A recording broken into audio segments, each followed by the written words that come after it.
हर सफलता की शुरुआत होती है ज्ञान से, जहां पढ़ाई बनती है आसान और तैयारी मजेदार। Study smart, revise better and succeed with confidence और पाओ सफलता हर एग्जाम में। यही है आपका एग्जाम विद उमंग।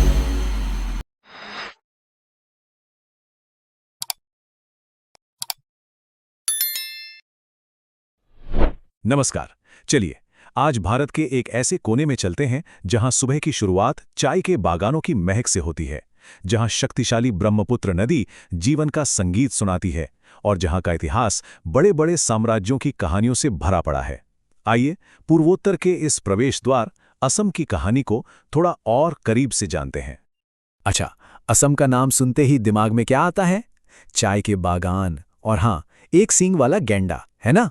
पर क्या असम की पहचान बस यहीं तक है? आज की इस पड़ताल में हम इसी सवाल का जवाब ढूंढने की कोशिश करेंगे। तो चलिए शुरू करते हैं और सबसे पहले ये समझते हैं कि आखिर असम को पूर्वोत्तर का प्रवेश द्वार कहते क्यों है। देखिए, असम को सेवन सिस्टर्स का गेटवे कहा जाता है। मतलब अगर किसी को अरुणाचल प्रदेश, नागालैंड, मणिपुर, मिजोरम, त्रिपुरा या मेघालय जाना है तो ज्यादातर रास्ते असम से होकर ही जाते हैं। यही वजह है कि ये रणनीतिक और सांस्कृतिक दोनों ही लिहाज से बहुत ज्यादा महत्वपूर्ण बन जाता है। आगे बढ़ने से पहले कुछ फटाफट फैक्ट्स देख लेते हैं। हाँ, तो राजधानी दिसपुर है, पर असली रौनक वाला शहर, सबसे बड़ा शहर गुवाहाटी है। ऑफिशियल भाषा है असमिया और इस राज्य का गठन 26 जनवरी 1950 को हुआ था। अच्छा, फैक्ट्स तो हो गए, अब जरा इसके इतिहास में चलते हैं, जो वाकई में बहुत शानदार है। और असम के इतिहास की कहानी, मतलब अहोम साम्राज्य की कहानी। असम का इतिहास ना बहुत पुराना है, इतना पुराना कि इसके पुराने नाम कामरूप और प्राग ज्योतिषपुर, इनका जिक्र महाभारत तक में मिलता है। इससे अंदाजा लगाया जा सकता है कि ये जमीन कितनी प्राचीन है। और फिर आया वो दौर जिसने असम की तकदीर बदल दी।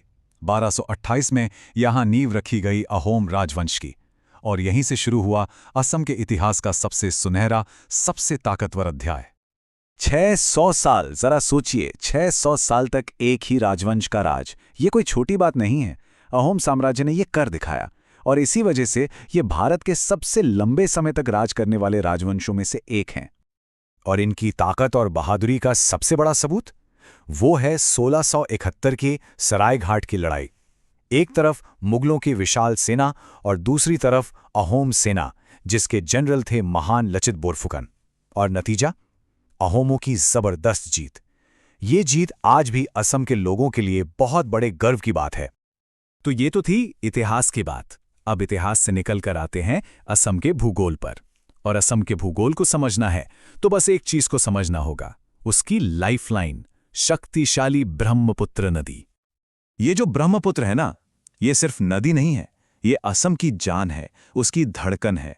सोचिए, तिब्बत के ग्लेशियर से निकलकर ये विशाल नदी पूरे राज्य से गुजरती है, जमीन को उपजाऊ बनाती है। यहां की पूरी जिंदगी इसी नदी के इर्द गिर्द घूमती है। मोटे तौर पे देखें तो असम दो बड़ी घाटियों में बटा है। एक तो है विशाल ब्रह्मपुत्र वैली और दूसरी है दक्षिण में बराक वैली। और दोनों ही घाटियां अपनी अपनी नदियों की वजह से बनी है। यहाँ का मौसम है ट्रॉपिकल मॉनसून वाला, मतलब बारिश खूब होती है।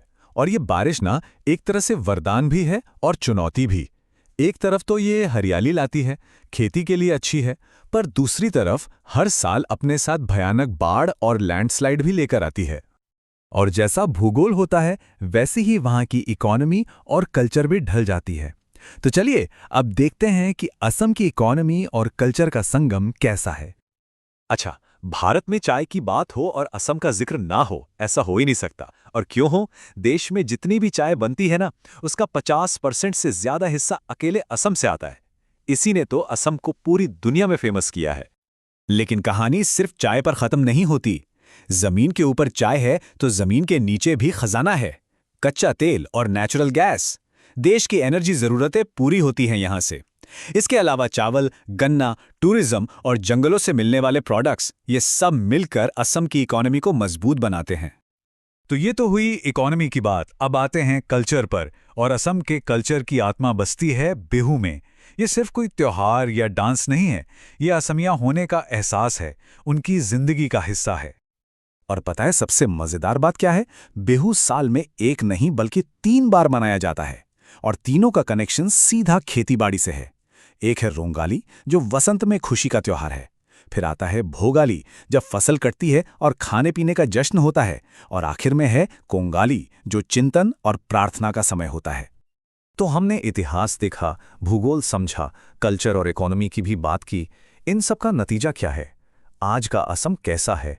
इसकी सबसे बड़ी विरासत है यहाँ की कमाल की प्राकृतिक सुंदरता और वाइल्ड लाइफ।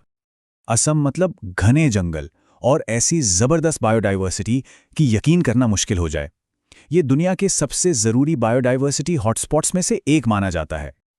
और इस खजाने को बचाने के लिए यहाँ एक से बढ़कर एक नेशनल पार्क हैं। काजीरंगा और मानस का नाम तो सबने सुना ही होगा, पर इनके अलावा नामेरी, डिब्रू सैखोवा और ओरांग भी हैं। सब के सब वन्य जीवों के लिए एक सुरक्षित घर की तरह हैं। और इन सब का राजा है काजीरंगा। ये सिर्फ एक नेशनल पार्क नहीं है, ये एक सींग वाले गैंडे का दुनिया में सबसे बड़ा और सबसे जरूरी घर है। सोचिए, दुनिया भर के ज्यादातर एक सींग वाले गैंडे यहीं काजीरंगा में सुरक्षित हैं। और इसी की वजह से, इसकी इतनी ज्यादा अहमियत की वजह से यूनेस्को ने इसे वर्ल्ड हेरिटेज साइट का दर्जा दिया है। ये एक तरह की अंतर्राष्ट्रीय गारंटी है कि इस अनमोल जगह को हर हाल में बचाया जाएगा आने वाली पीढ़ियों के लिए। तो चाय के बागानों से लेकर तेल के कुओं तक, बिहू के संगीत से लेकर अहोम राजाओं के इतिहास तक, और गैंडों की दुनिया से लेकर ब्रह्मपुत्र के फैलाव तक, असम वाकई में एक कमाल की जगह है। यहाँ विविधता है, खूबसूरती है, पर एक बड़ा सवाल भी है कि आने वाले समय में जब विकास की रफ्तार तेज हो रही है और क्लाइमेट चेंज एक बड़ी चुनौती है, तब असम अपनी इस अनमोल प्राकृतिक और कल्चरल विरासत को कैसे बचाकर रखेगा?